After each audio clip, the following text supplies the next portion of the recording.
Mga chong, mag-atang tagi estudyante diri ato interviewon.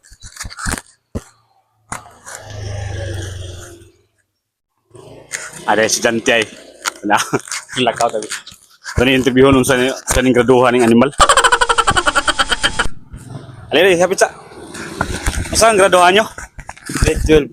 Grade 12? Ako'y pangtanay mo.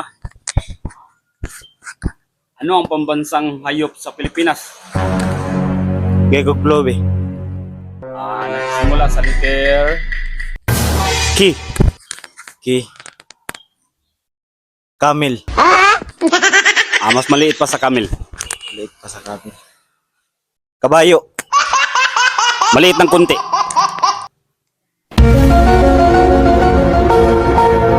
Kanding.